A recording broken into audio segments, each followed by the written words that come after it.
All right. Hello, everyone. I am the Pathwalker here as always, and I have a very exciting time right now to share with you all. As some of you may know, I had a previous interview with my therapist, mainly about what my whole channel is about, which is regarding self-improvement.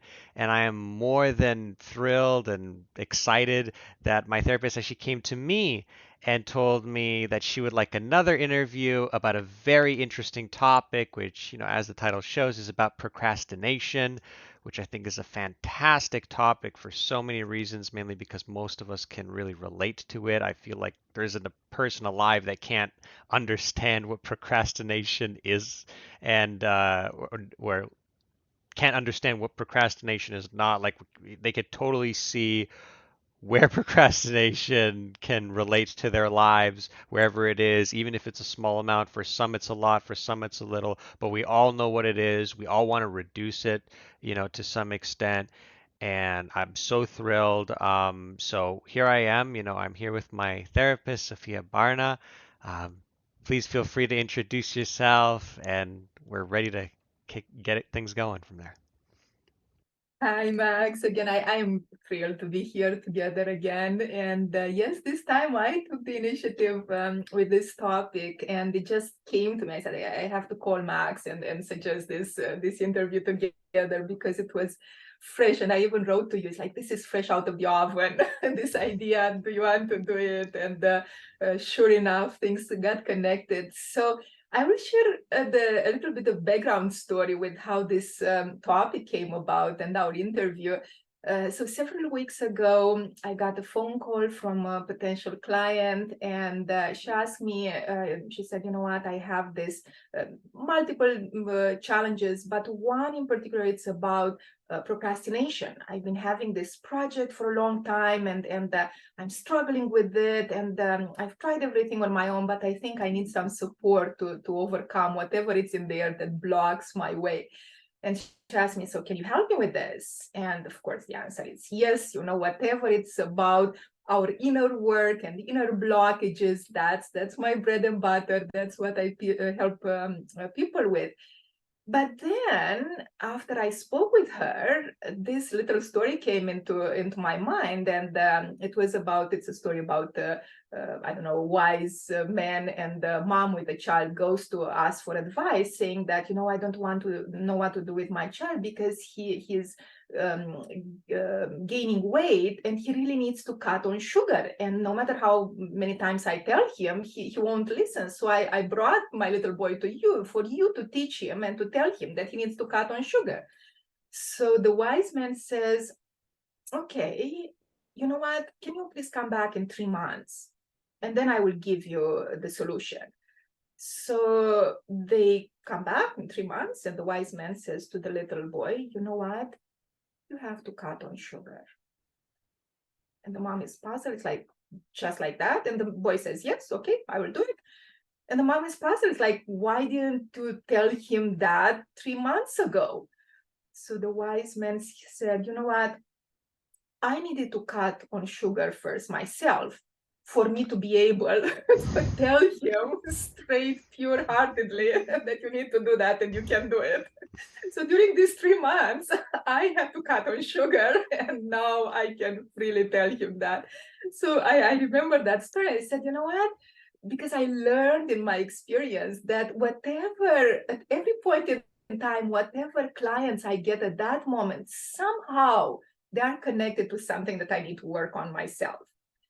So sure enough, this procrastination thing, I said, "Okay, am I pure? Like, can I really? Of course, I can help her, but am I coming from not just a place of knowing and expertise, but I truly believe that whatever I can give it to others if I am being that. It's not from expertise, it's not from knowledge, it's not from strategies or techniques. Am I being that myself for me to be able to give it forward?" Right. So sure enough, this procrastination thing hit a button in there. I said, "Okay, I need help with that because I've been having this project that I started in 2014, 9 years ago." And I kept working on it, and I kept giving it up every other day. And I even had the funeral for it last year. And for some reason, I struggled with it. So it's actually about my work because, the therapy EMDR that I'm using. So I got my certification as an EMDR therapist to work with clients, as an EMDR consultant to supervise other therapists doing EMDR with their clients. And I aim to be an EMDR trainer as well, so to teach this method, this EMDR. So for this, it's a very laborious uh, project that I need to do, create a manual. So I started, not that it was hard in any way, quite the opposite, but it was very tedious, very against my natural flowing, spontaneous way. So I struggled with it, and I said, okay, this is it. It was on my table. So I need this time before I'm starting working with her. I need to cut on sugar. I need to get this done. And I need all the support for myself to be able to get this done. Again, I started in 2014. So as the universe, like I need help here. I'm just guide me. Just, like I'm guiding others. I need guidance right now. So then the thought came. I had the books in front of me, and then usually when I ask for guidance, I ask black on white. It's like I not just leaving room for interpretations. I need to know, okay, exactly what I need to do. I need it black on white. So the pull goes to the books, to the bookshelves, and particularly to my book, to the Simple Way book. And I avoid it's like, my book, come on, I know it already. There is nothing new in there. It's my book. I wrote it. But sure enough, I felt pulled to go into my book. And I spontaneously opened the book, just wherever it's coming. So this is the book. And the page where I open it, the title is How to Procrastinate Well.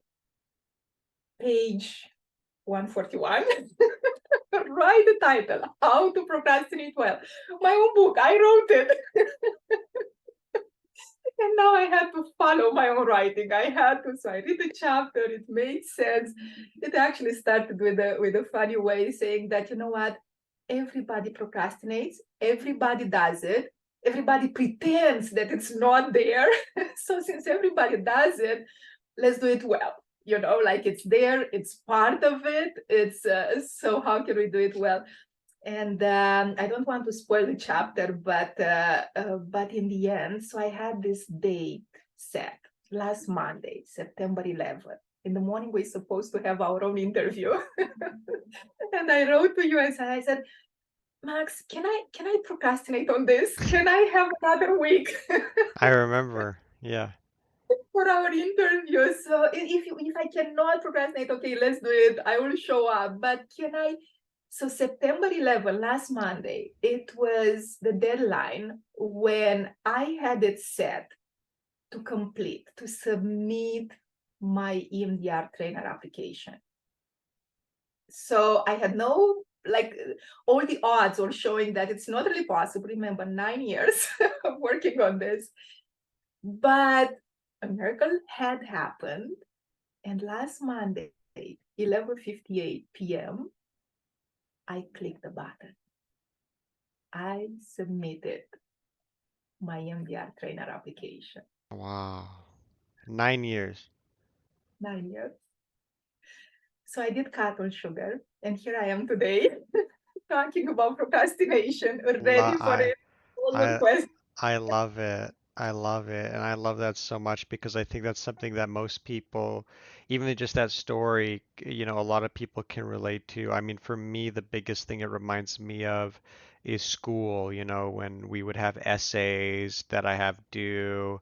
And, it's like, oh, I know I should do it now. But I have a week or two to go, and time goes on and on. Some people, when they're in their postgraduate degrees, whether it's a master's or a PhD, I have two friends in particular that come to mind. They took longer than kind of expected, and it's a thing that kind of is like, when are you going to get it done? And it keeps going on and on and on, and it's crazy because even myself, actually, the most relevant thing for me is I've been right now I'm at like day number 425 or so in my series, and after doing 1 year, which is 365 days, I wanted to make my year review video. I wanted to do a whole review on how did a year of, doing these daily videos work. And, I consider it a very important video, more important than any of my other videos because I want to be thorough, I want to be done right, and all these things. And the more I amped it up, the more I was like, I want it to be done so well, the more it makes me want to just I want to take some time away. I have done some progress. I have done a little bit of work on it, but it still hasn't been released yet, and it's something that it's constantly like, hey, I have time. There's times when I can be working on this time. Why am I keep pushing on it? And that for me that's the main thing. So I absolutely love like talking about this, not just for that, but like even for just day to day. There's so many things that we could talk about, which is why I love this topic so much because like I said earlier, anyone can relate to this. I don't care who you are. But it Everyone doesn't. knows I could spend my time better in this way. I wish I didn't do this thing this one time. I wish I didn't go on my phone. I wish I did, whatever it might be. Everyone can understand and has time, and no one's perfect at it. I truly don't think anyone, like you said, everyone procrastinates. I don't think anyone is perfect at it. So I think, and it's interesting the way you said it's like, let's procrastinate well. It's interesting you said that because, the framing that I have is like, I'm trying to reduce as much as I can. But that's an interesting framing, and I'm so open-minded to, whatever you have.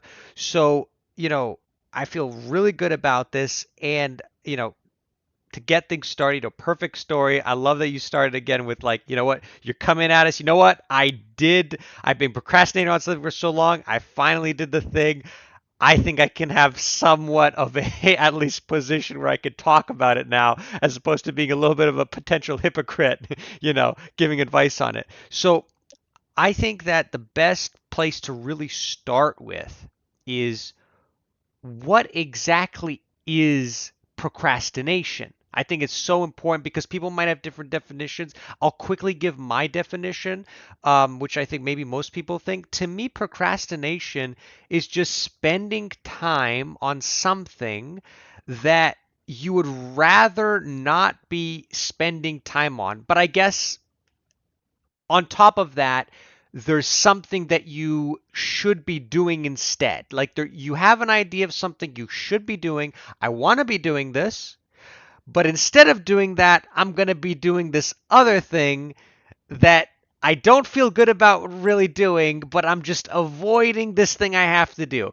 That's to me my understanding of it. So Yes, share what you absolutely. think. On the same page, and it's interesting because I didn't know your questions on the list, but the first thing that I had in my mind was, okay, what is actually procrastination? So we start with the basics. So we talk about the same thing, although we don't really talk about the same thing because this concept, it's a concept, right? It's a name, it's a label, but it has very personal meanings to each of us, not even in general, but at different points in time. Like I'm procrastinating now about this, but beyond the concept, it has a very personal meaning about this in particular, right? But overall, you described it so well. And procrastination is about something that we put on that inflamed list, the to-do list, the should list, the have to list, the this is so important, I have to get it done. And then procrastination is the reaction to that, the inner reaction to this powerful force. You have to. It's almost like the war position. It's like you have to do it. Otherwise, you are in big trouble. Otherwise, you are a failure. Otherwise, you are going to disappoint everyone. Otherwise, you can never get what you want. And there are so many otherwise. There is such a big punishment if you don't obey whatever we put on this list. So in my case, this time, why it was so hard with this project, it was because it had no outside frame. Like before I did schooling, I did so much schooling, so many trainings, so many 2 master degrees, all of those. I was able to complete them. Even my first book, I was able to complete it. Why? Because I had an external framework. With my book in particular, it was a sabbatical. And when I got back to work, I had to have the book printed and given to my boss. Otherwise, I would have to pay back all the money that I received during my sabbatical. So there was an external framework, external authority that I trusted more, and I was more reliable to comparing to my own authority. So this project with the trainer, nobody cared, nobody knew about it. It was just between me and myself. And I never gave it the priority, full priority among the waves of life to actually take myself seriously and bring it to that completion. So the whole process was only between me and myself. No external punishment, no external voices. Nobody cared and nobody to reward me for either. It was just me and myself and really approaching all of those blocked points, all of those limitations, all of those fears. So what procrastination is the reaction that we personally have towards this big forceful thing on our list. And the reaction, the stronger the force, the stronger the need. It activates the anxiety. Procrastination is avoidance. You said it so well. It's avoiding. It's whether I'm turning around and running away and I don't want to hear about it, but it chases me like a monster, even in my nightmares, daytime and nighttime nightmares. Or I'm still here, but I'm turning away. And or if I'm still like I'm making myself, this time I sit for 2 hours in front of the computer and I'm not getting out of this chair until I do this. Then the brakes come in. And it's like driving, and on one hand, I put in the accelerator, but the other one is the brakes, hand brakes, foot brakes, brakes, and it feels so constipated. It feels like, and nothing is moving forward. There is no flow in there. There is all, and it's very exhausting. It really exhausts all our gas, all our resources, and we don't get to move forward. And then we feel depleted. We feel hopeless. Like, come on, but I'm staying here. I'm putting the time into this. Like I'm trying to do the right thing. For goodness sake, why am I not moving forward? And because it's so strenuous and so exhausting, and I see no progress, and I keep avoiding, then I lose the hope. Like I don't feel anymore. Like at the beginning when I started this, the first year, I felt very, of course I can get this done. This is nothing. I mean, I've done bigger things than this. This is nothing. But then you start losing hope. Like, no, I will never see the day to see this completed. So certainly, like a week ago, just a week ago, last Monday, when I hit it, I didn't think that could be possible, but somehow when we say yes, it's so true. When we say yes, fully inside, perfectly aligned, yes, it's so true that kind of the whole universe welcomes and supports us in there. So I didn't have trust in myself that it will really happen. I was moving forward, I was progressing, but I said, oh, so what if I take another month with this? But I made a promise to myself. September 11. I didn't set up the time, just the day. September 11, 2023. No other year. And I wrote it down. September 11, 2023. Okay. 2 minutes before the end of the day. And it felt truly miraculous that I was able to complete it. Wow. And I clicked that button, I submitted my application. So I guess this is the first thing in terms of approaching procrastination. Like we really start this journey towards whatever it is. First of all, we put it on the should list, we put it on the to-do list. So that's not the right list, because we kind of, in a way, from the beginning, we make it so much harder for ourselves than it needs to be, right? So instead of to-do list, should list, must list, it's significant, it's important, it's life or death matter. If I don't do this, I'm a complete failure. Instead of that list, we can create a new canvas, brand new list. And the question is there, what do you want?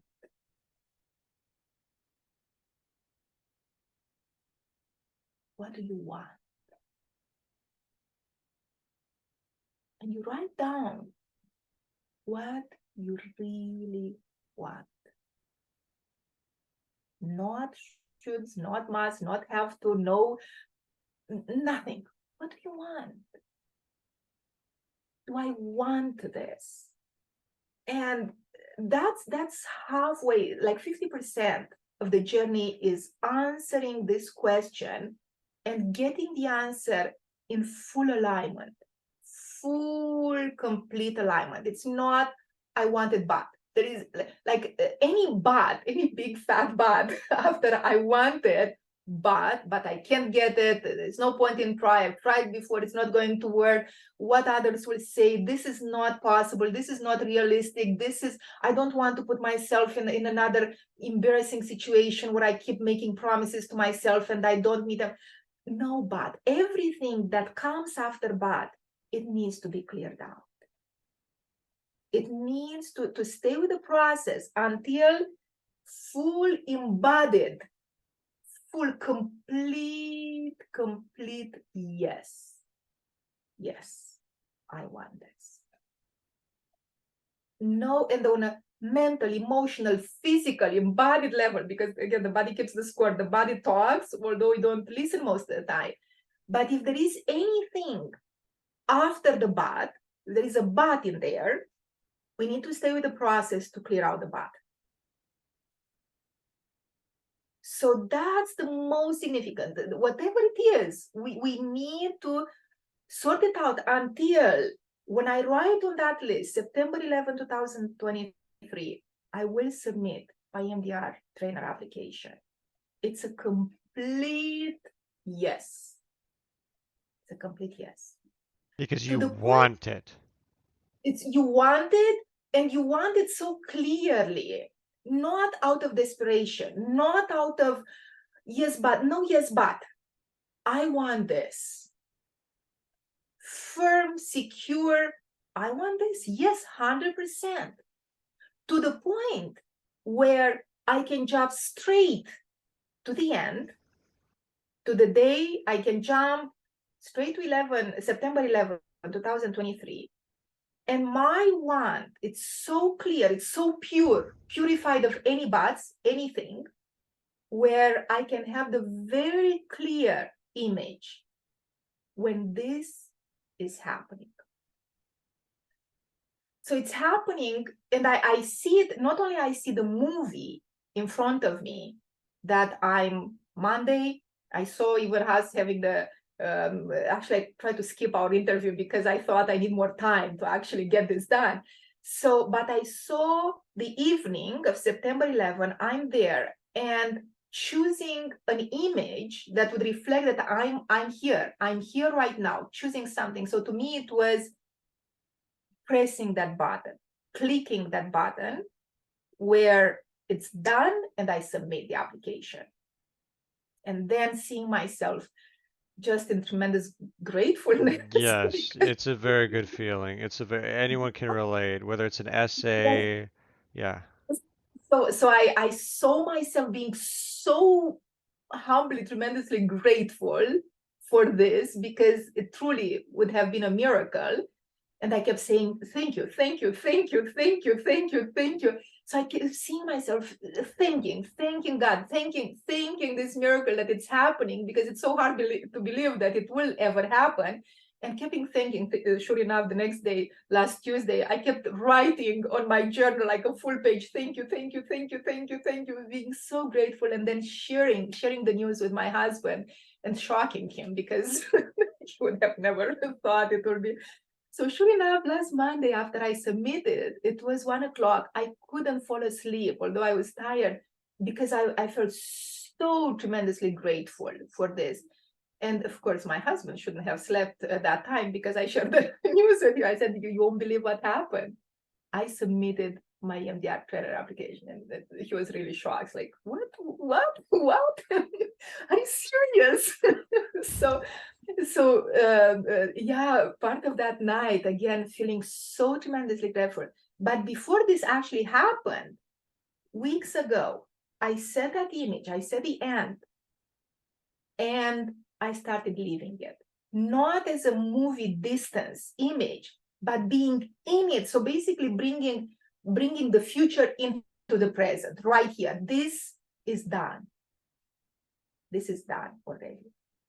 So most of the time, we concern ourselves with the how, right? So we set up the destination. It's like you want to go to Florida, you want to drive to Florida, right? And it takes 2 days to drive. And you say, okay, for Christmas, I'm going to Florida. Get into the car, we set the GPS, and then instead of just driving, we start being concerned like, oh, but this is not possible.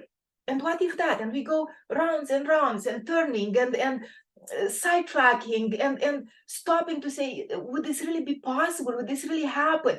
And then we might never get to Florida. Certainly not in 2 days, how it would have happened if we were just flow and keep driving and listen to the GPS. Listen to the GPS. So this is the thing. And by the way, this is not my system. This is a new system that I tried out. I after encountering the note in my book, the chapter in my book, I said, I'm open. Whatever it is, this is not my doing, because I've tried it for 9 years. My way, I struggled with it. I couldn't. So I'm letting go of everything that I knew before, everything that I tried before, and I just want this to happen. I'm open to anything, right? So then actually I was biking and I had this audio book that I listened to it before many years ago, but it came to me again. There was a book about Neville Goddard. And he was a mystic writer back like around the World War II, so the 30s, 50s, 60s. I think he died in 1972, and he had this beautiful system about how to bring our wishes come true, connected to consciousness, connecting, using the level of consciousness to actually bring to materialize whatever it is that we desire.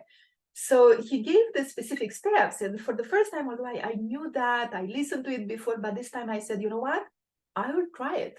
I will try this step by step, and I will try it with the EMDR manual, because if it's working with this, then it's certainly working. So it wasn't my system. It's what I'm describing right now. It's what I followed myself step by step in getting this completed. But again, it's one way, around one way. Everybody could find their own way. It certainly worked for me, and I'm not trying to preach it to anybody else. I'm just sharing what worked for me, something that again was very brand new, nothing that I've tried before, because everything I've tried before, I got myself into struggle eventually, and getting lost in the middle of the picture and losing the whole perspective. So this was the brand new thing. So again, first know what you want, not to-do list, not have to, not shoulds, because that only engages a whole army of resistances, of pushback. Every force activates a counter force. So we are so programmed with the shoulds and musts and have to and otherwise and punishment that to defeat that, to fight that army, we exhaust all our energy and we don't get to drive even a mile towards our destination, right? So putting that away, creating a brand new list, which this beautiful question, it's just so, it's like, what do you want? There is no pressure, there is no force into it, there is nothing, it's pure. It's like, what do you want? And do you want that like fully, full embodiment, no ifs, no buts, no in order to, no conditioning, no conditioning. I wanted if, I wanted but, no, nothing, pure, complete alignment with a yes.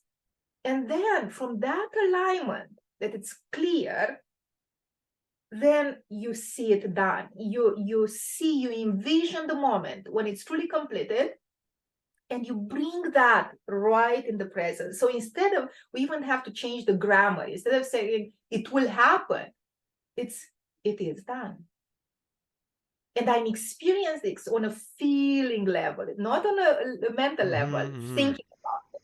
Yes. But the feeling, it's like, this is done. This is it. I have no more doubts. With procrastination, there is lots of doubts, lots of self-doubts, lots of self-guessing. Every step of the way, would I be able? But is this the right way? So then the question is, and there comes immediate, it's like, okay, but I understand the beginning, you want it. I understand you envision it, but how do you get it done? And particularly in this way, it's like it wasn't something kind of falling from the sky. I had to do the manual. I had to go page by page, point by point, and complete that training manual, right?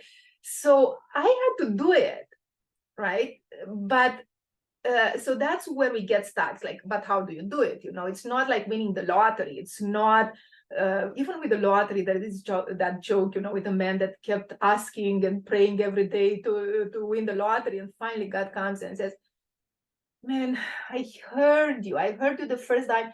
Can you please go and buy that lottery ticket?" so, so not just wishing for it, not just buy that lottery ticket so give God the chance to to help you with what you want. So, and there is that Romanian saying where, okay, God gives us, but He doesn't put it in our bag, right? So we have to pick up the fruits. We have to do our part, basically. So that's where the critical thing is, like where I doubt myself that I will be able to do it, that I will, especially bringing it to completion, right? So this is the part where we need to listen to the GPS. Okay, It's yes. let's try to just break up because we talked about a lot of things there. A very big point that I think what you highlighted is personally I consider there's kind of two different types of procrastination because when I think of usual procrastination or day-to-day procrastination, usually for me, I have a certain set of things that I want to do in my day. There aren't necessarily big tasks, like maybe I have to do the laundry or maybe I have to do this. It's not something that I have to, it's not that's something I have to think too much about, but I'm like, I don't feel like doing it right now, right? I feel like pushing it off, right? But I think what you were highlighting right now is a more long term or a bigger project kind of thing that you're I need to do this. It takes time. It takes more effort to do. Those are, to me, those are two different kinds of procrastination person. At least that's the way that I see them, right, myself. Like for instance, my idea to do my year review video is it's a bigger project, right? And that's something that that's the thing that always like, I wish I was doing this. I wish I was spending time working on this thing. And then there's the other side, which is the more day to day, the more like, why am I spending an hour scrolling on my phone, when I shouldn't be over something else? So, I just want to clarify, are we talking about both things? Is your focus more so on?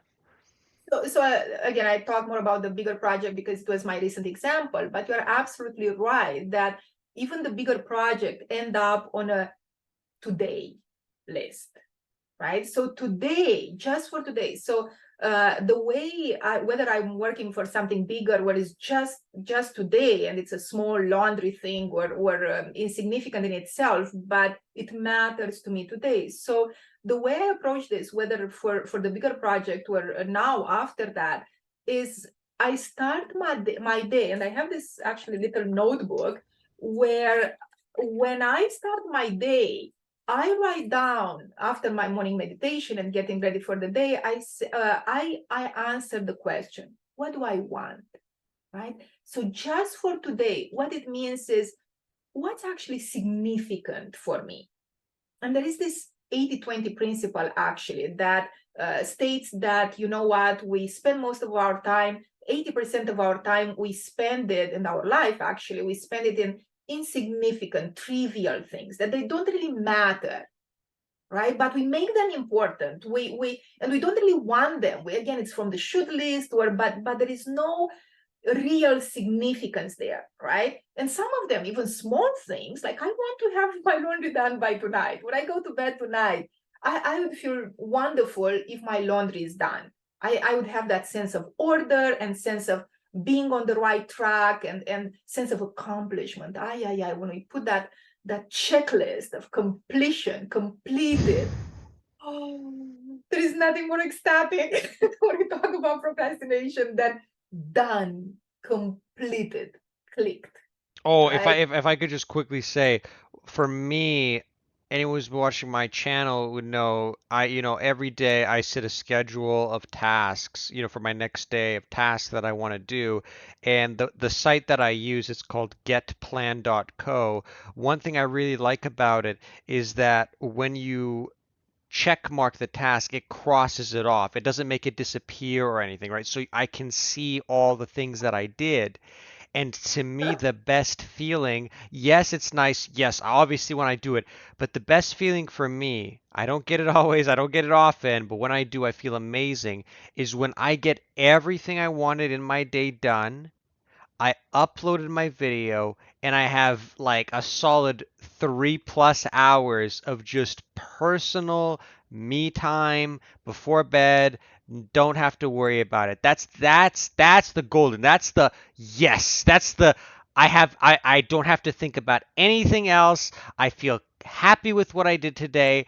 I can completely relax, carefree with whatever I want. And that's actually one of the questions I want to talk about, which was, um, taking a break slash leisure time versus procrastination, right? Because there's two ways to look at this. One, it's like, well, if you finished everything you wanted to do in the day, I feel great.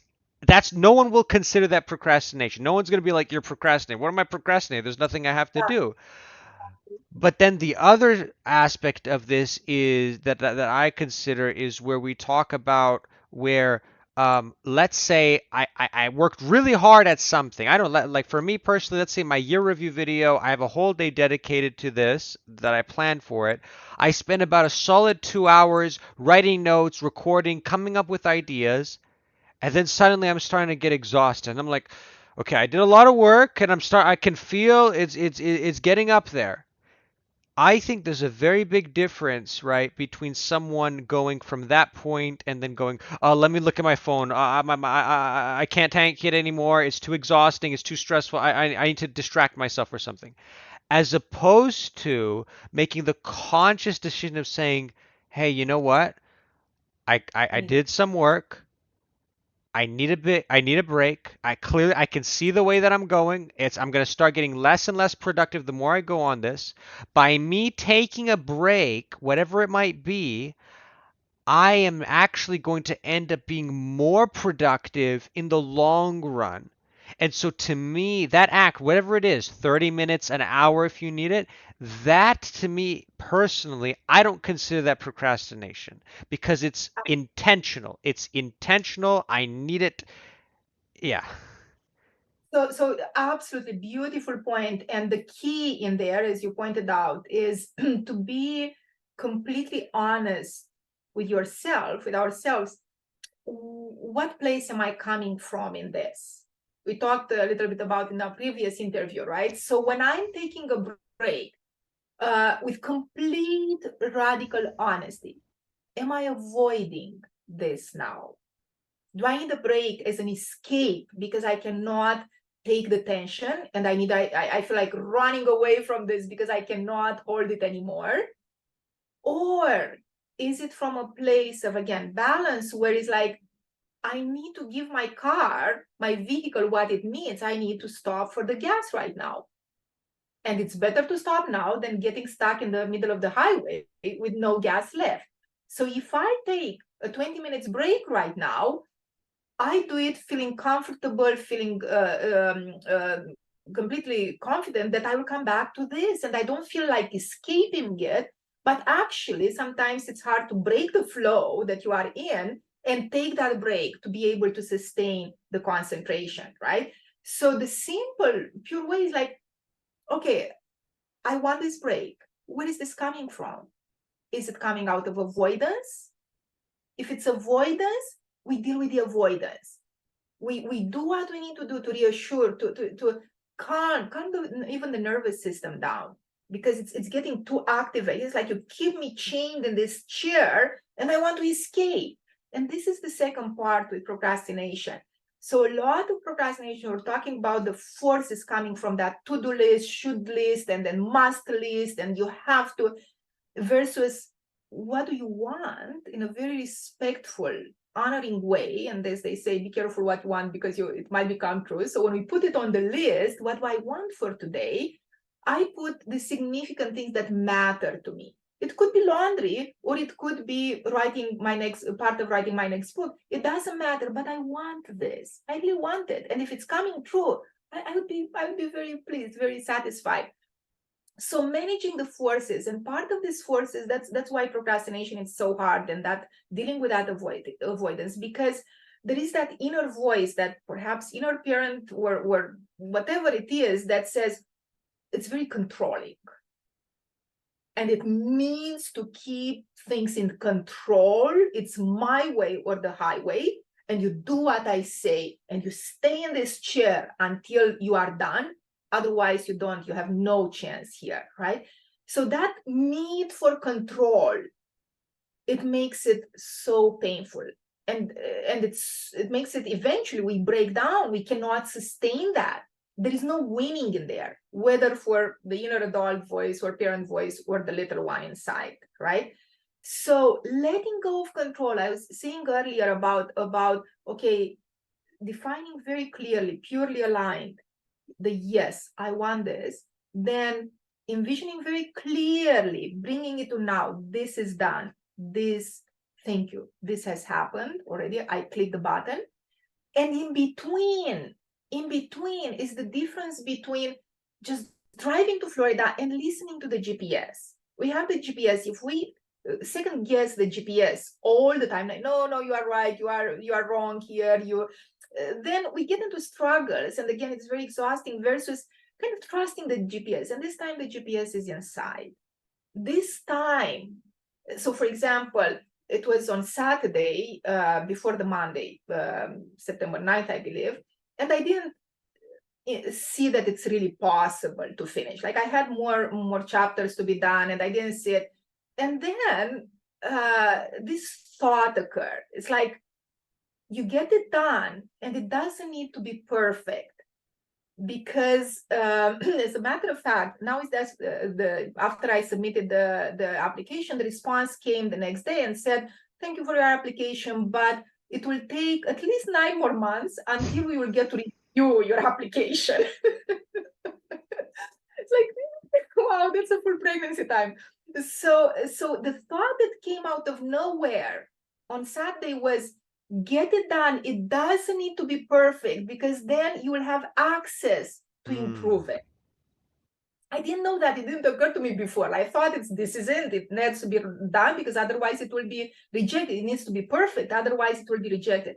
But the truth was that I had access to LMS system where I put the course, and it was my access during these 9 months until they actually start reviewing my application. I have this extra 9 months to actually perfect it. And then, so the idea was, and this is part of procrastination you mentioned earlier, the need for perfection, the need to get it perfectly right, done, because otherwise my pride is in danger. Otherwise it will be my whole images. So it's a pride matter, in truth, combined with this need for control, right? So the more control we put when we are driving to Florida, the harder it will be, and the less the chances that actually we make it in time, if ever, right? So letting go of that control, just letting the inner GPS take over, and just that it came to me like, don't worry, doesn't it? Just get it done. Not perfect, done, completed. I think the key point that you're making here is with, not trying to not have too much control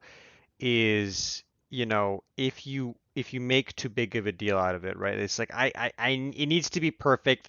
I need to do as good as, like, for me, right? And I love using personal examples, like with my review video, my year review video.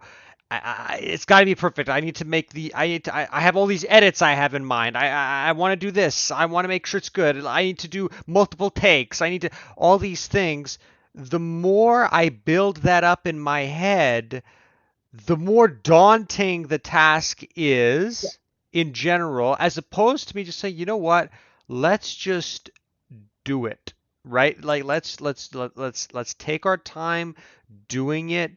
Yes, we're not trying to like rush past it, right? We're not trying to do it like it's nothing and just scribble away whatever it might be, but let's not build it up to be this massive thing because the more we build it up, the worse it's going to be and the more we're going to have our tendency to want to procrastinate, right? Exactly. Very good point. So it's the thing that it is in itself. It's not a big deal. It's just driving. We know how to drive. It's just driving.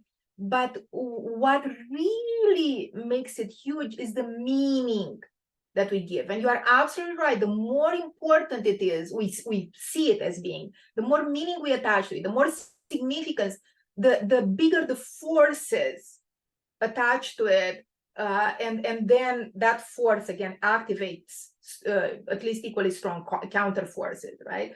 In the chapter, it reminds me what you said, the chapter about how to procrastinate well. It starts with a quote from Confucius saying that things are in fact actually quite simple, but we insist on making them complicated, right? So that moving from simple to whatever embellished, and we give meanings, right? And we give to the list. Talking about the to-do list, many years ago, actually, I gave up completely on the to-do list. I said, this doesn't fit me. It just doesn't fit me. I cannot deal with to-do list, right? So instead of to-do list, I did, and I still have that, the done list, already done list. so so it's every time I do something, then I Random. edit this right away. I put the check mark, done, completed. Oh, this is so good, and I get the motivation. I get the energy to do more. It's so self-rewarding. It's probably filled with dopamine and serotonin cocktails in there. So instead of have to, and you have to really, like, almost like getting ready for the war. It's like you pile yourself up, like, I have to, but I don't want to, right? And you push it back and you reject it, and there is no alignment in there, right? But when it's done, it's like, this is done. There is that story of the little boy that in a village, and he was shooting perfectly with the arrow, right? And the king comes and sees all of these perfectly shot arrows, like, who did this? This is such a master. I want to learn this. Like, it probably takes 100 years to learn this, to get to this mastery. And then he asked, and the villagers are pointing him to this little boy, 10 years old boy. And the king goes and is like, okay, you must tell me your secret. Like, how do you manage? Every error is right at the target, right in the middle. How do you do it? And the boy's like, oh, that's very simple. I shoot the arrow first, and then I draw the target around it. I remember this.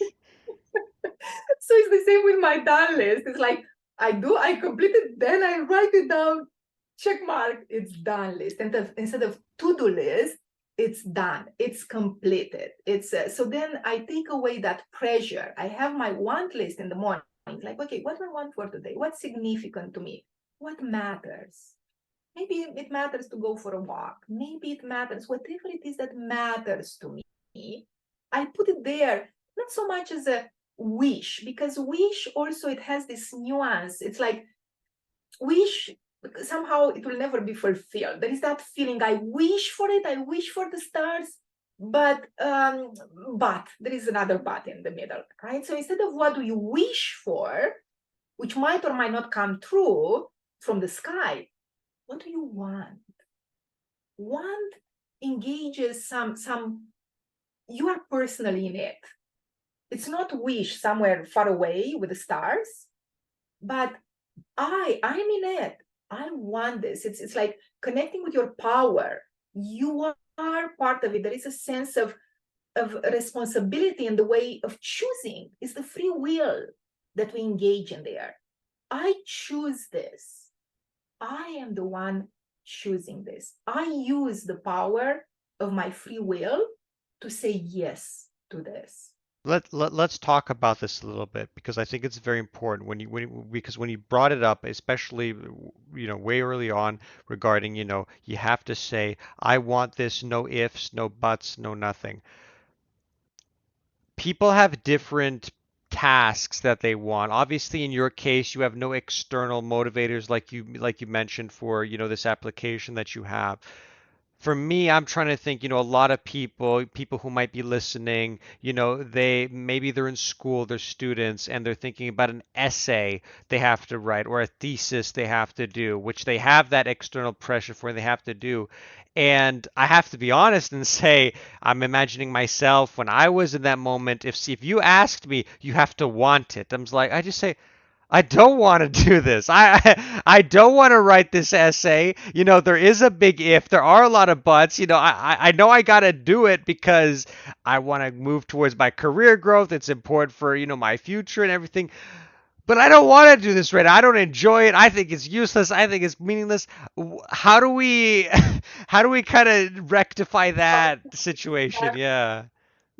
So actually, when I wrote my book, I wrote it while I was working. So almost 20 years, I was working with college and university students in a counseling center.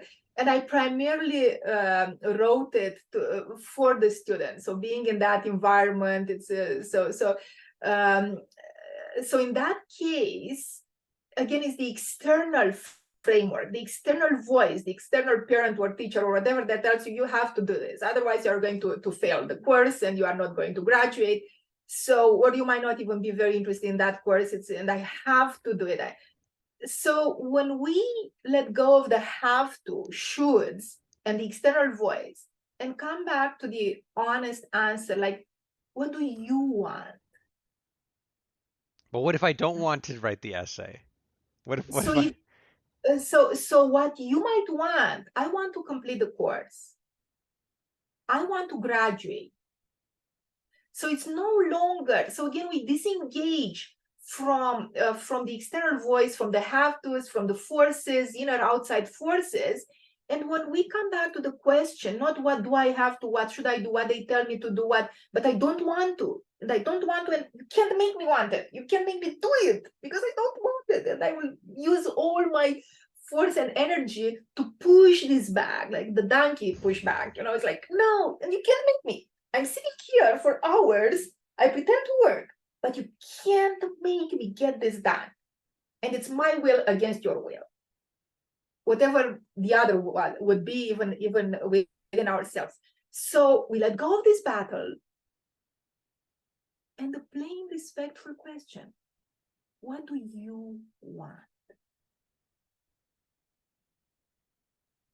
Okay? And whatever it is, because you are in there, you are in there because you chose to be there. You might not want the essay, you might not want that particular topic, but you want something.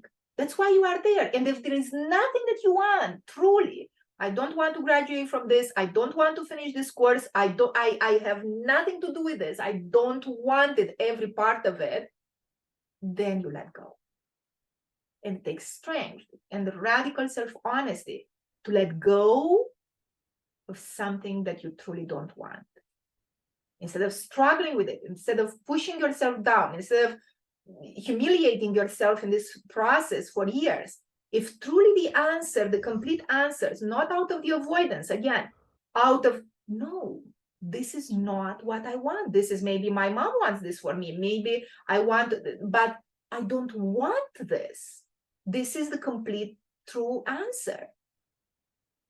I I think don't I think want. I think this is a incredibly deep point that you're actually bringing up that as you're right it's a very difficult thing to actually admit to oneself if that's what it is because I was trying to think of I'm trying to think I like thinking as practical as I can right trying to as specific examples as I could I'm imagining myself I'm in school whatever program I'm working towards there's this one course this essay I think the essay's point, I think the course isn't really relevant towards this career that I want. I don't really like this course.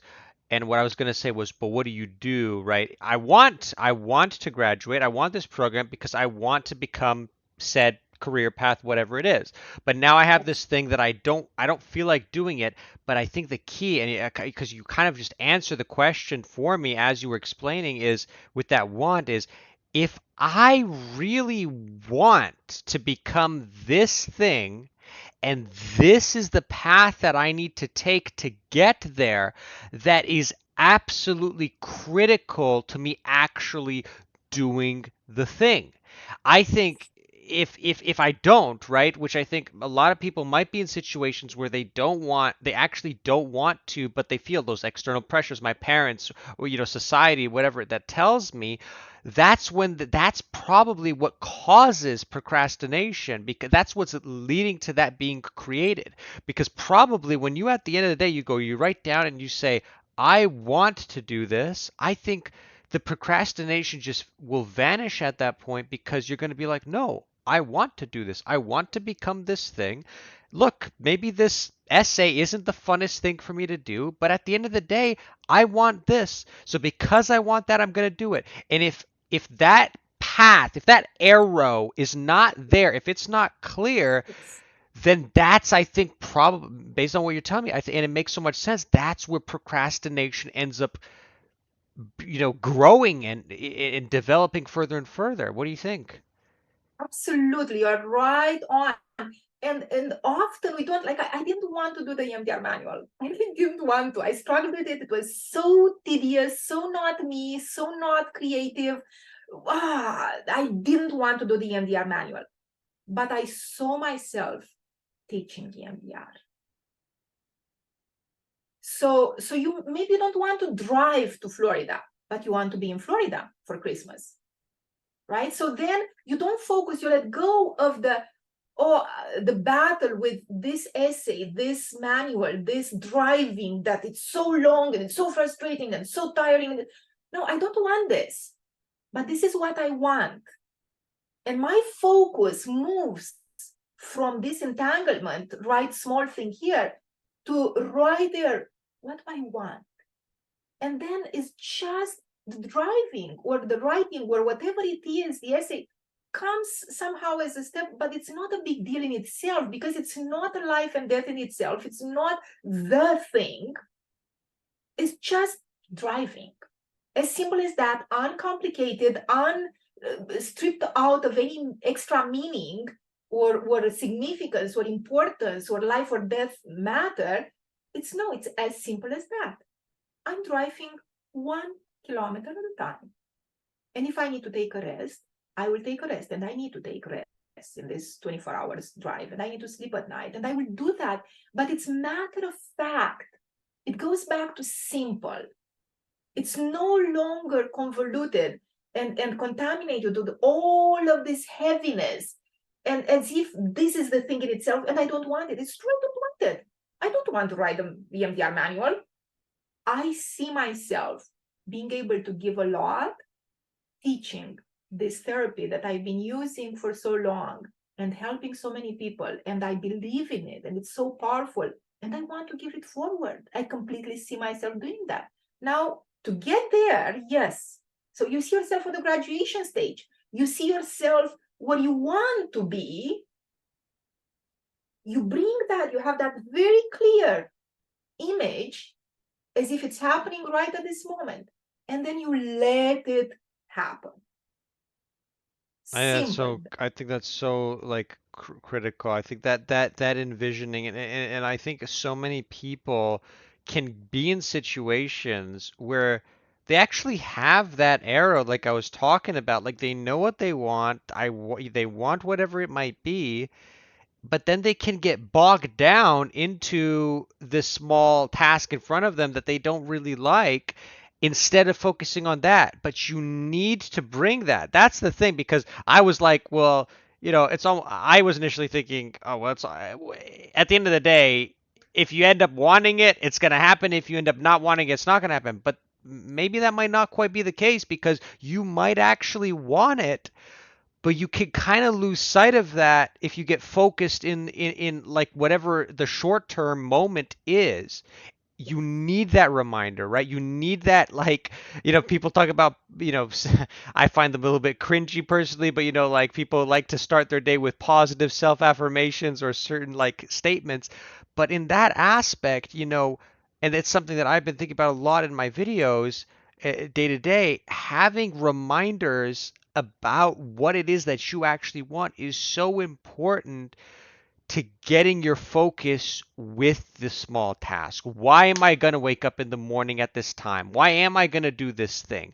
if I start focusing on the thing, it's like, you know what? I want to be on my phone for another hour or whatever. But then if you have it staring at you in the face, hey, I want to be this. I want to get to this point. It's like, okay, well, I know I want that. Well, I can't be doing this right now. And then that's what ends up doing it. But if you don't have that, I feel like you can get very quickly disassociated from that goal, caught up, and it happens. I think everyone will have those moments where randomly, suddenly you get caught up in like whatever's going on. You kind of lose the big picture, right? But I think that's key. So what do you think about what's the best way of, I guess, reminding yourself as often as you can about that? Do you believe in these statements in the morning, or where do you?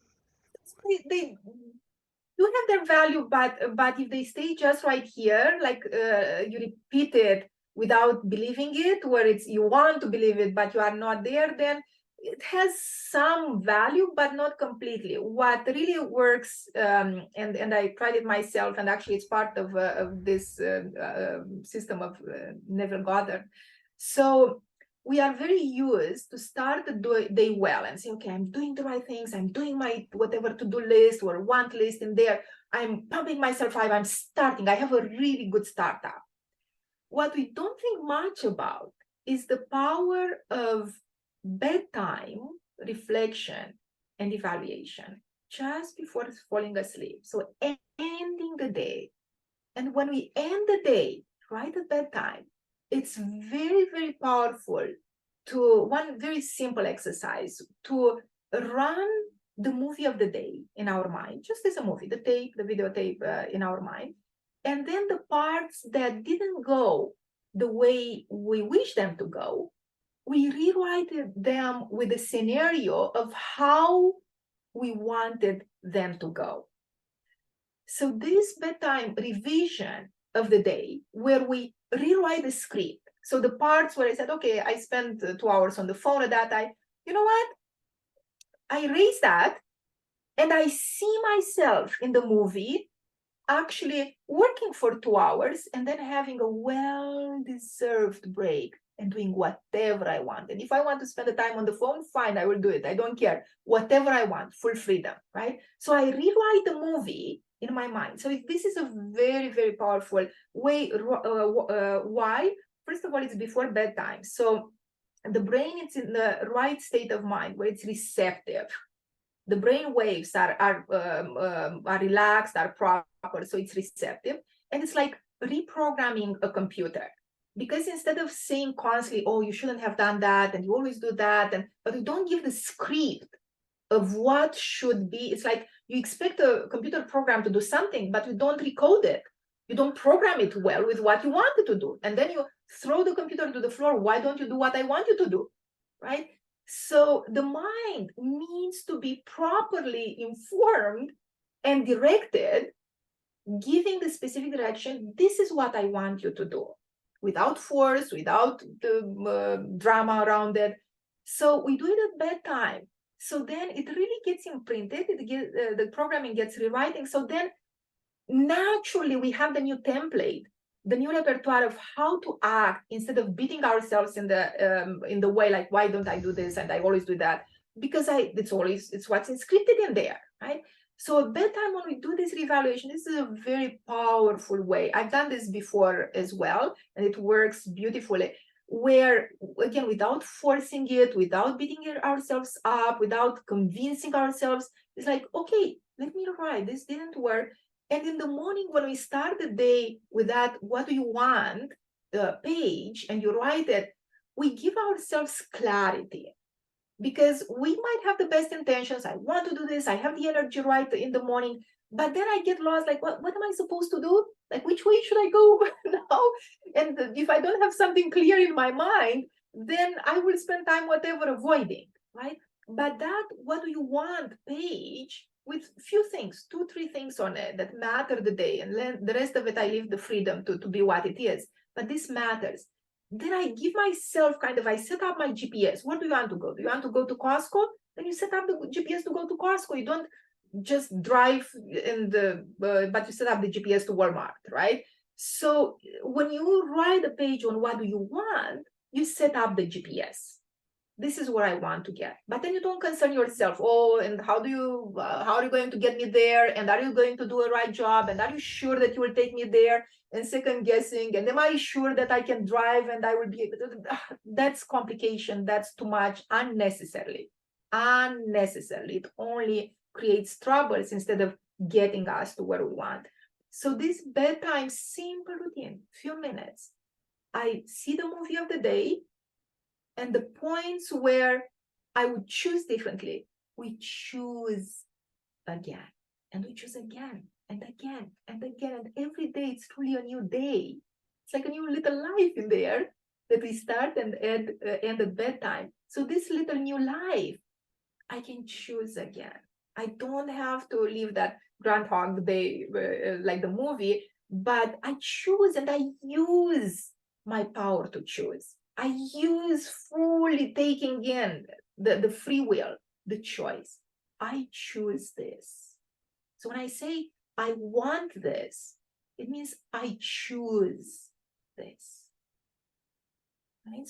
So yes, if positive affirmations, as much as I'm a very positive person, I don't really fully subscribe to positive affirmations because, again, if they're empty of life, if they're kind of forced and right, just concepts right in the mind, but there is no full alignment and there is no releasing the buts, then they work to a point. I still, in time, it's like some seeds that I program my mind into a new direction. So I have a new repertoire. They do, but they have more power if, again, do it in the right way. It's not positive self-affirmation, but again, the place where we are coming from matters, and that full alignment, and That's to make them. That's very interesting, because that point about doing this rather the night before the day, right? As opposed, that's a big difference, right? Because I think a lot of people with the positive self-affirmation, maybe we could avoid the term positive self-affirmation, but it's a very interesting thing. It personally reminds me because I know when I happened to be really good at tests in school. And for me, one of the things that I always made sure of was whatever I want to learn, I'm going to make sure I do it the night before the actual. Obviously, if you study days before, it helps too.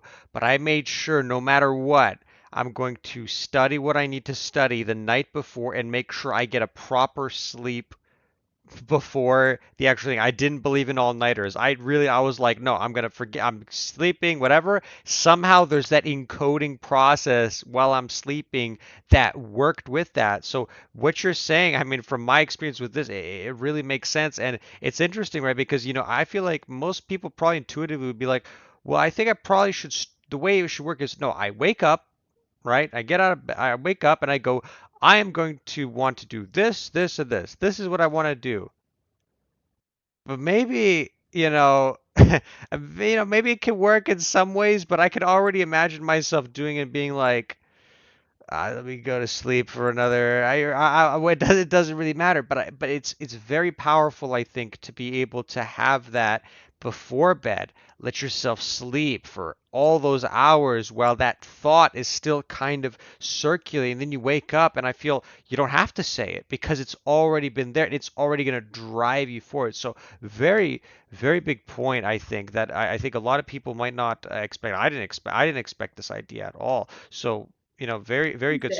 So that's what you said. But now I did before you brought on this, I did ask, would you consider that the best way to keep track and always remind yourself of that goal that you really want, right? Because I was mentioning, sometimes you might get bogged down into oh, I got this essay, screw this essay, I hate this, and I kind of forget about the bigger goal, the bigger picture that I actually value. Would you say that thinking about that bigger picture every time you go to sleep is probably the best way to keep that in your head?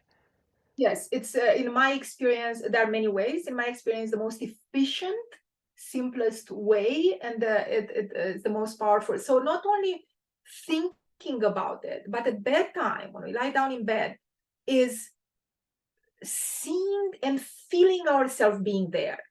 If what you want is your graduation, when you go to bed at night, every night, you see yourself, and especially feeling it, not just seeing, not like in a movie distance. You are being there, you are on the stage, you feel everybody around, and everybody's there, and you shake the hand of the dean, and you are there to the point where, and you do this every night until it feels completely true. It feels this is done already. So there is no more tension. There is no more, it's like chasing the stars, but I can never reach it. No, I'm here. I'm here. So this reminder, where it's again, it's embodied reminder. It's not just thinking about it. It's not just projecting it outside. It's embodying the feeling. I feel the shake of the dean when I get that diploma.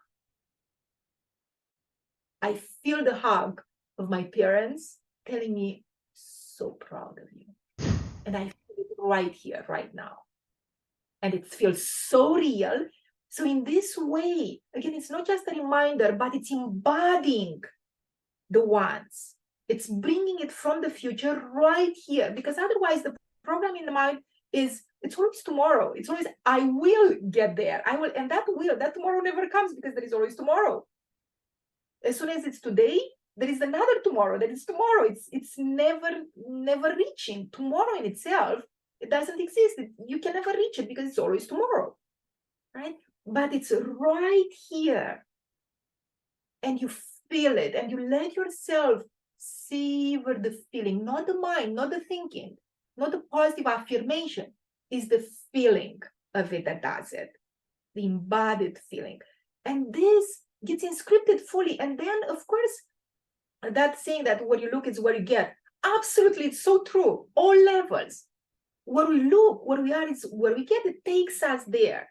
So that's why actually we truly have to be careful what we wish for, because it does come true.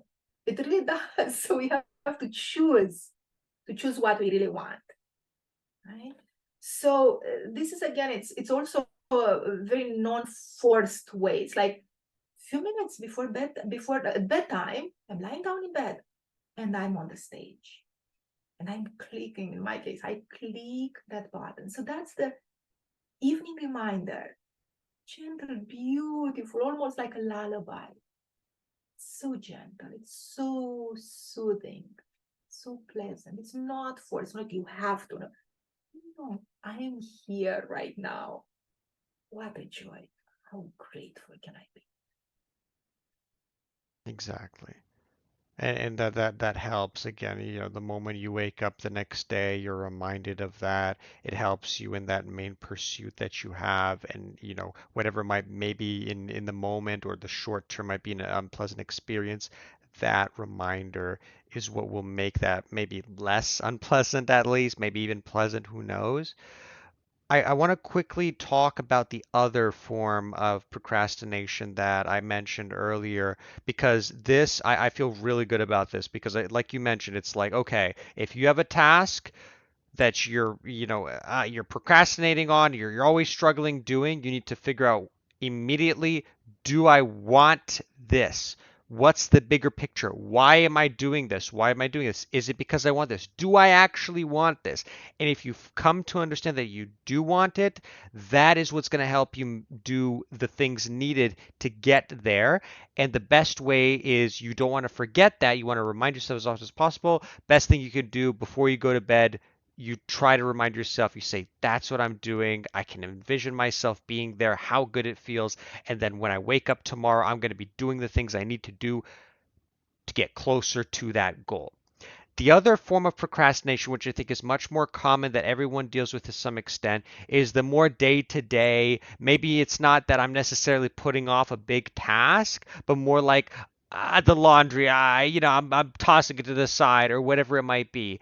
For me personally, the biggest thing that I'm sure majority of people, probably the biggest thing people can imagine, at least especially at this day and age, is their phone going on, whether it's TikTok, YouTube, Instagram, Facebook, and you're scrolling and you're doing this and you think it's going to last a minute or 5 minutes, that turns into 20 minutes, that turns into 40 minutes, it turns into an hour, sometimes even up to 3 hours with people, And then you go, what the heck am I doing? Why did I spend 2 hours doing this? I didn't even really enjoy doing this. I wasn't even there wasn't even something big. I wish I was just doing some other general productive stuff. I wish I had my meal that I should have had. I wish I just went to work out. I wish whatever it might be. To me personally, and I guess I feel like sharing it, something that worked for me, and I'm not saying that as a cure for everybody.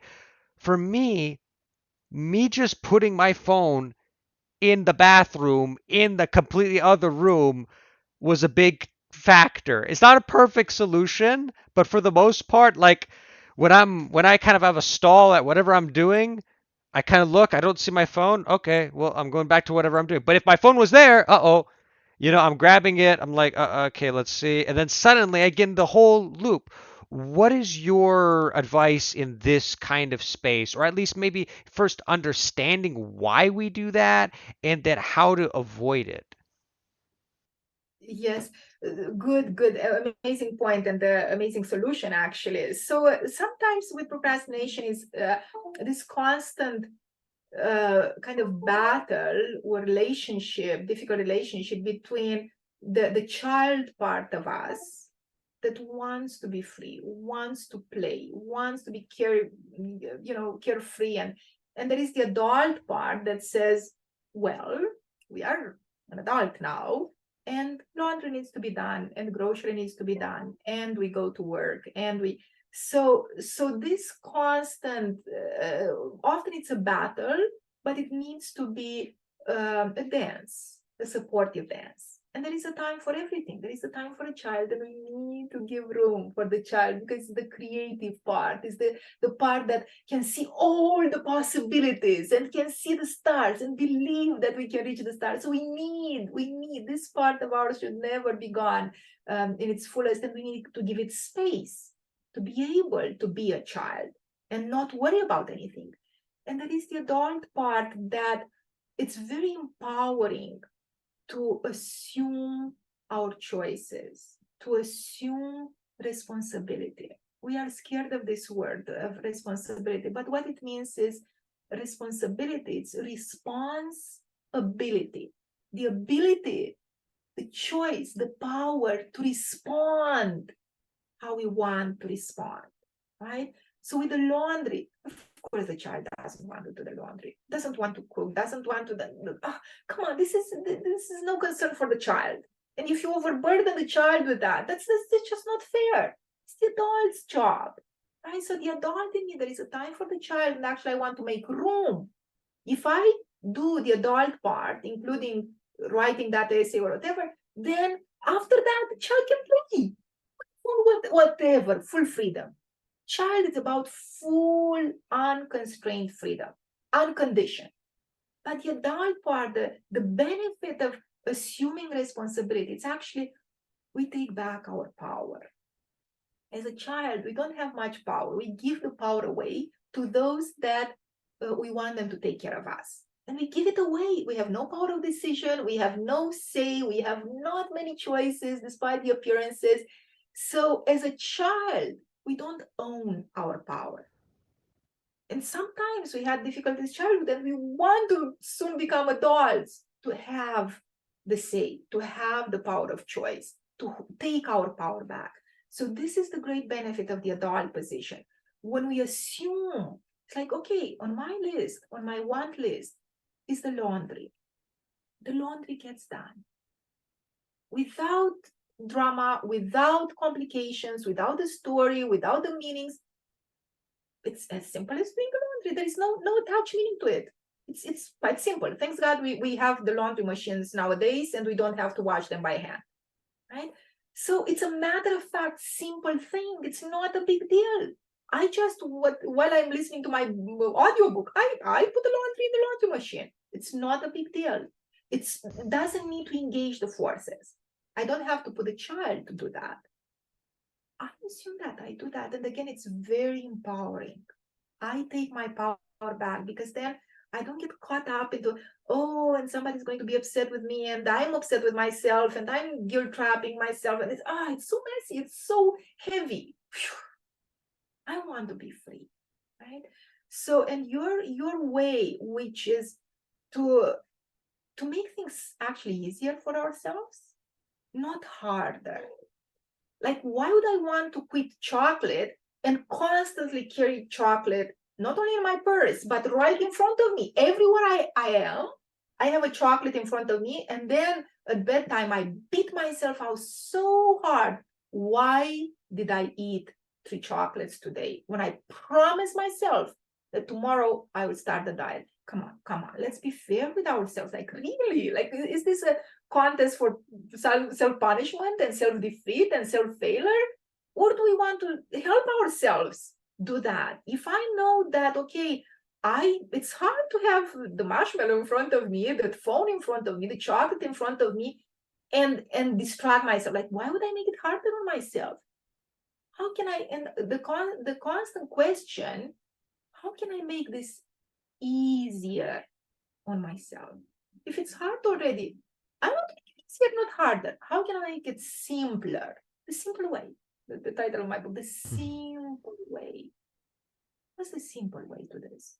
And often the simple way is that motto from Adidas, like, just do it. You do it, and you do it, and you Nike, put it on Nike. the dial list. Nike, exactly. You put it on the dial list, put the big red check mark, done, completed.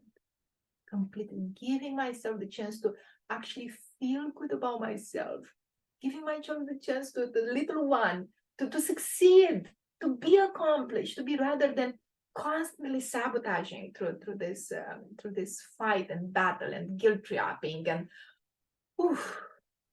But how do we, so again, like to try to put it in a like specific example, right? The me having the phone in another room is a big factor for me. What do you do when you're in a moment, even for a small task? Like I understand the just do it, but there's gonna be times where I'm just like, man, I just want to lie down on my bed right now, right? And I think there are times that that's appropriate, right? But what do we do when that thought kicks in, or it's like, I don't want to. I just want to do. I just want to do something else right now. And something I didn't mention that I wanted to bring up is one of the biggest issues with procrastination that I don't like is the fact that when we are procrastinating, we're oftentimes not enjoying it, which is, to me, it's like, look, if I'm not going to be doing the task that I should be doing and I'm going to do something else, at least let me enjoy it, right? At least let me live my life and be like, oh, okay, let me play this video game. I'll enjoy the video game, or let me watch a show. But there's always that thought, you should be doing it. You should be doing it. So what is your advice when you're working, you're doing your thing, but suddenly out of nowhere, I want to step away. I want to avoid this. What do you do in that moment? Again, there are many ways, and we have to find what feels right for us and what's working. But just like you gave the example beautifully with, okay, if I know that I'm vulnerable to phone, I right when I start working, I put it in the other corner of the house. So actually it's hard for me to get there and get it, rather than easy and accessible. When you find yourself again, okay, I'm working, I'm here, but then the pull comes. It's like, oh, but I Yes. just escape.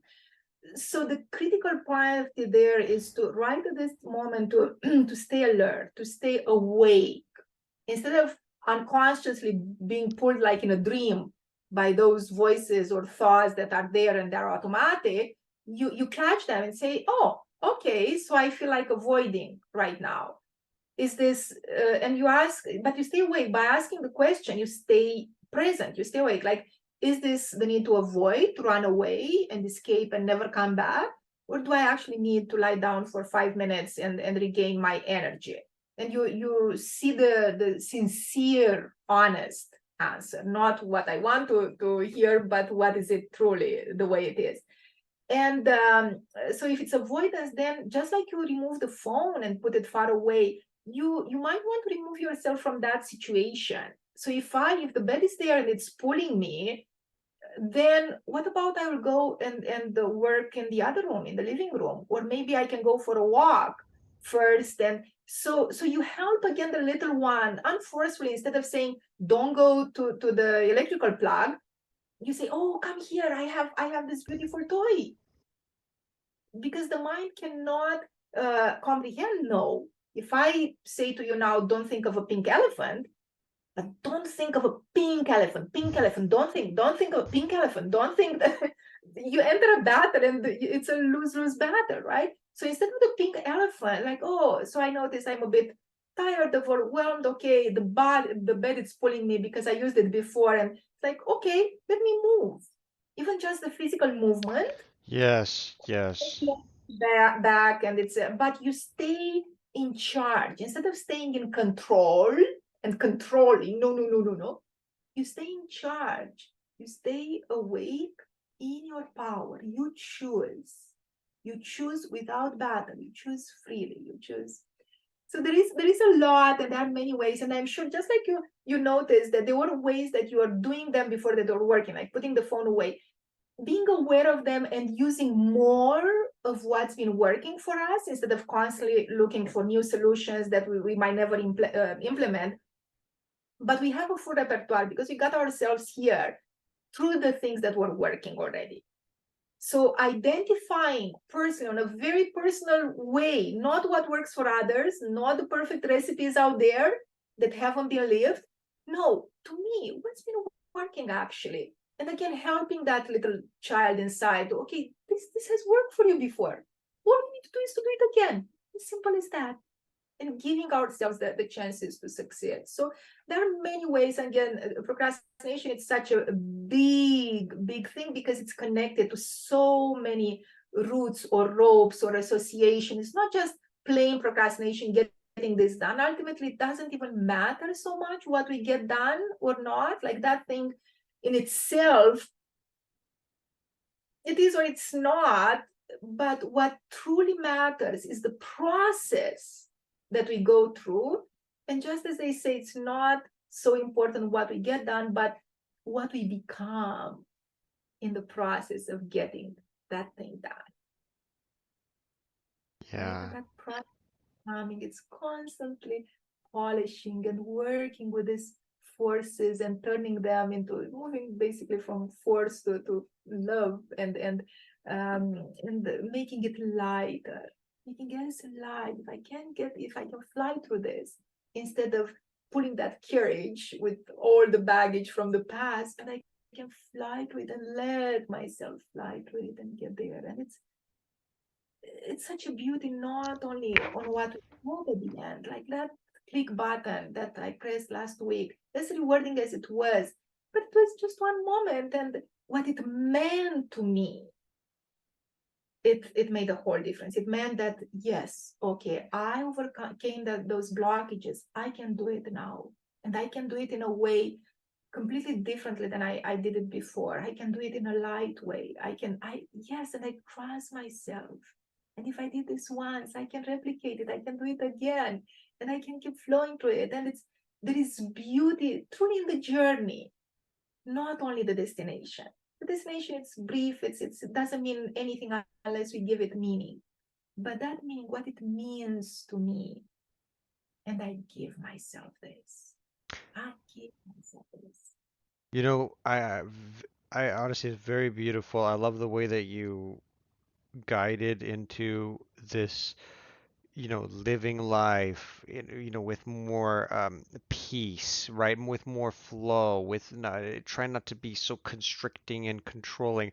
I think it's such a critical component to this because again, as it was with our last interview, I kind of I kind of had a preconceived notion that, I'd say, how do I stop? What is it, the thing I gotta do to stop the thing?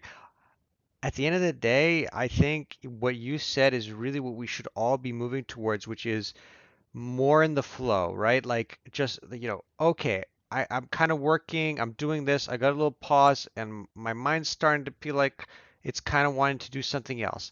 I think framing it instead of it being my mind wants to procrastinate and be a bad boy or whatever it might be, how about instead I'm like, oh, okay, that's an interesting, already just the idea of saying that's an interesting thought, that's an interesting mindset changes everything, right? It's already, oh, that's an interesting thought. Oh, okay, I see where I can see how this can go. This can go different ways. Why don't we go for a little walk? It's clearly we need a little bit of a break from whatever I'm doing right now.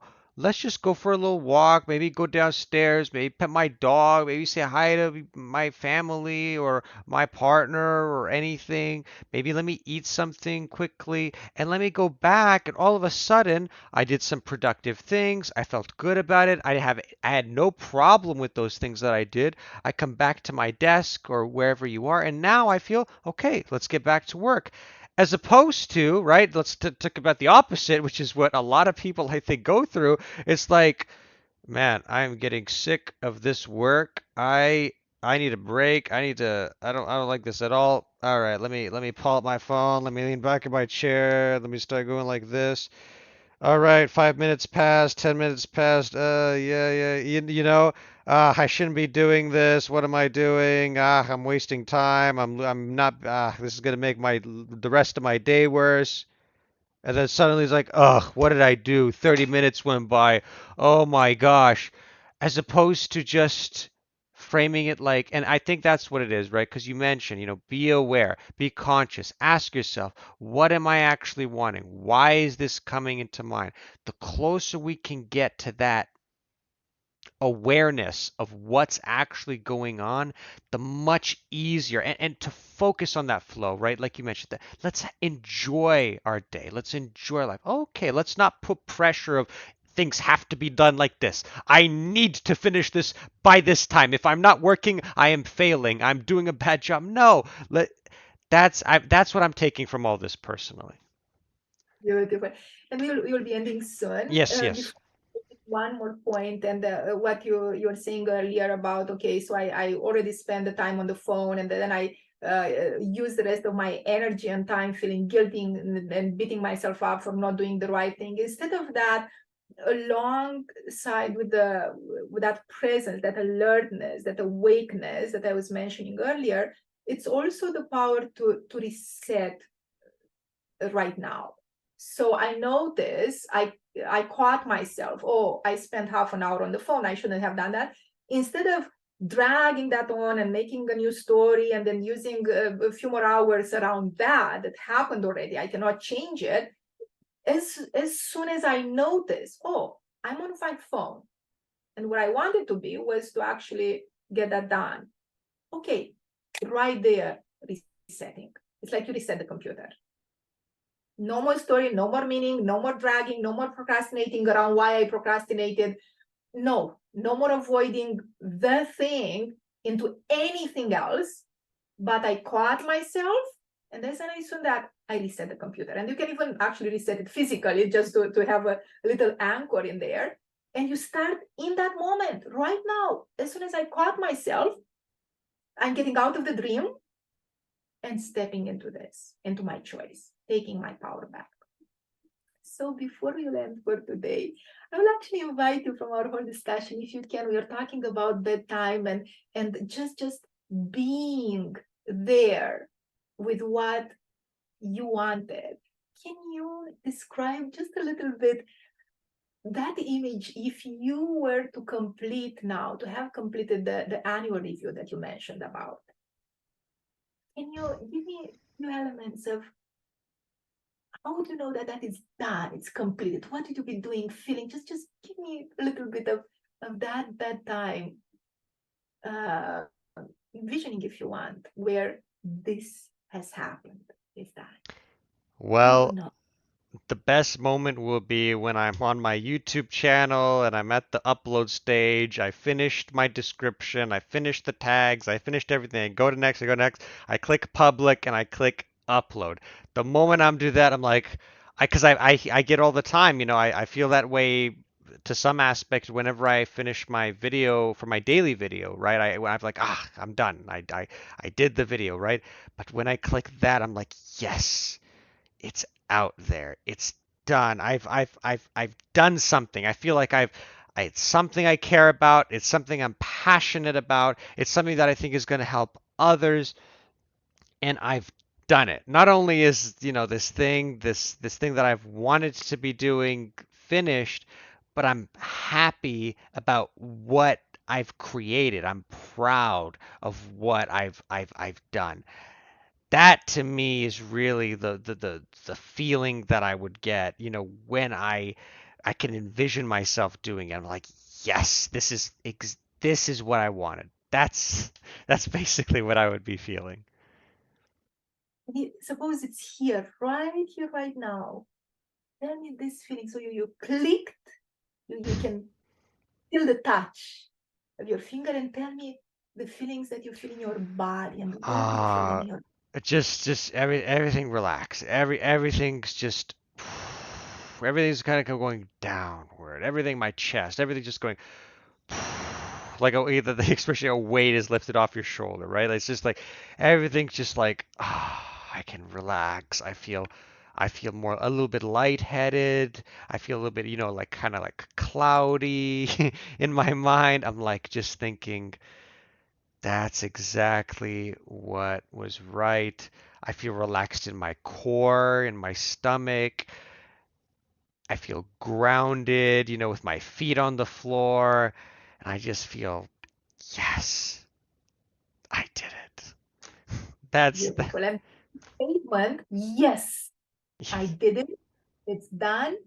This is part of, so at that time, few moments, taking this, letting it be felt in the body, and you repeat the statement. Yes, I did it. It's done. interesting, very interesting, because initially when we were talking about it, I thought this was more about talking, I want this. But now you're saying, Right here. imagine you have it right Right. there, that you actually do it and see how good that, perfect, excellent, excellent. Very, very good that we managed to clear that up there. Because yeah, initially I thought, okay, we're going to talk about what is my goal? Yes, I want to do this. No more future tense. Because future, it means that it's not here, it's never Yes, happened. yes, Future. yes. No, you bring the future into right here. This is done. And we change the grammar. So instead of those positive affirmations, you can replace them into that exact statement that fits perfectly right.